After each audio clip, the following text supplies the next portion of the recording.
Hey there, I have this question for you. And as you're getting ready to go back to college, maybe you're moving to a new apartment, maybe you're moving into a house, maybe you're getting married and you're having to combine your stuff with your spouse, is you need to ask these couple of questions when you are moving.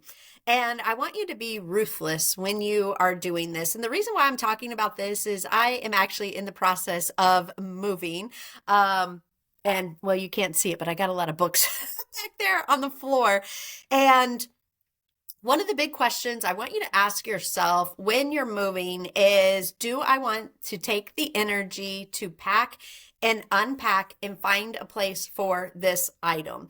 And it's like, we have so much stuff these days. And I will say, even going back to the episode when I talked about like budget and buying stuff, is this is where you can really set yourself up to save money and live a minimalist lifestyle and not fill your home or your apartment or your dorm, whatever space you're living in, with stuff. I don't even know how I have accumulated so much stuff. I'm not really a shopper. I tend to only like shop with what I need, but I just feel like every time I move, I'm like, where did all this stuff come from? Why did I spend money on this? The next time you move is really look at something. Let's just take this mug. For instance, I have a lot of mugs. So first of all, next time I need to buy a mug, I don't need to buy a mug. And I'm going to say, Stephanie, you have plenty of mugs. Why are you buying this mug? Do not buy any more mugs. But even while I'm moving is now I am not going to take all my mugs with me. And so I would look at this mug and say, do I want to take the energy to wrap this, to pack it, to unpack it? And is there going to be space in the new place? Maybe the answer is yes. Maybe the answer is no. But I just really, really challenge you of over the next year of, even if you are not moving, of how can you simplify your life? As a former professional organizer for 10 years, I had my own professional organizing business. Is our things cause us not only physical clutter, but they cause us mental clutter, mental stress, and it is hard to, I feel like, navigate our home so much when we have things in it. And so I just really challenge you, is that's one process you can go through, is when you're moving, is just asking yourself that question of, hey, do I want to take the energy to pack, unpack? And then the big thing is where am I going to put this when I move to a new place? That's actually something my husband and I have sold our house and we don't have a new place. We don't know where we are going. And so I've delayed packing because I'm like, I don't know if I will have space in the new house. Or maybe if I do have space, there's some things that are on the border, especially dishes. I love dishes. And so it's like, if I have space in the new house, maybe I'll pack because I love to entertain and show hospitality. But if I don't, then I'm going to have to decide what goes and what doesn't go. But let's take this a level deeper to, if you're like, Stephanie, I'm not moving and this isn't relevant to me, is I want you just to think about, over the next 6 months, is take it a room at a time and just say, hey, I'm going to go into this room.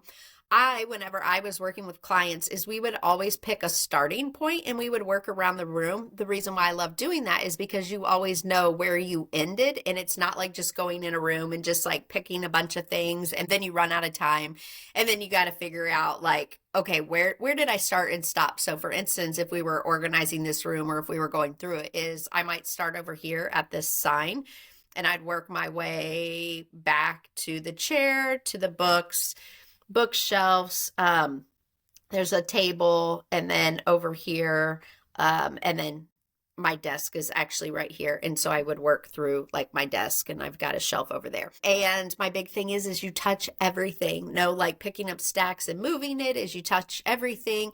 And since you're in a house and you're not going to have to worry about packing it, is just like, why am I holding on to this item? Is it bring me joy? Is it taking up space that I want to clear some space out? For me, I have a lot of books and I love my books, but as I've been going through them, is some of those books I may have bought in a different season of life and I'm not in that season. Two is I look at it and like, am I really going to read this book? Probably not. I can get really excited about certain fiction books, but honestly, being a dyslexic, it takes me very long to read fiction books, and so I listen to them on audio now. So it's like most of the fiction books I have, I'm just going to donate or give away, put in a little free library. And then that's the other question to ask yourself is if you're not using it, if you don't love it, is who can use it? A lot of times on my giving journey or some of my gifts that I give every day is taking things that I have and giving them to somebody that I know will enjoy them, can use them. I mean, for books, like I can just take them to the little free libraries, and there's a bunch just in my community. I'm going to drive around and just drop some off. I also have a friend that has a prison ministry, and he's looking to start a library in the prison. And so he has some very specific types of books that he wants. And so I've been making a pile for him. All that to say is, I want you to think about when you start your next year or your next quarter or however you're blocking your life is you want to start it a little bit lighter, a little bit less stressed, and a little bit simplified. And then I want you to think about is the next time you go to buy something, ask yourself, one, why am I buying this? Do I need this? Do I have a better use for this money? Am I going in debt for this? Really, really get to thinking about why you are making a certain purchase. Where's it going to go in my home? Is there something that I can get rid of if I bring this item into my home? So today is just a quick episode that is just thinking about your physical clutter, which causes mental clutter, helping you maybe pack, move, but also if where you're staying is getting you a little more organized. And I hope this is just another way that you can get to giving your best life. Thank you for listening to the Giving Your Best Life podcast. If this episode encouraged you, would you please share it with a friend or family member? Also, we'd love it if you would rate and review this podcast. Finally, if you want to connect with us, subscribe to our YouTube channel or follow us on TikTok and Instagram at Giving Your Best Life. Have a fabulous day.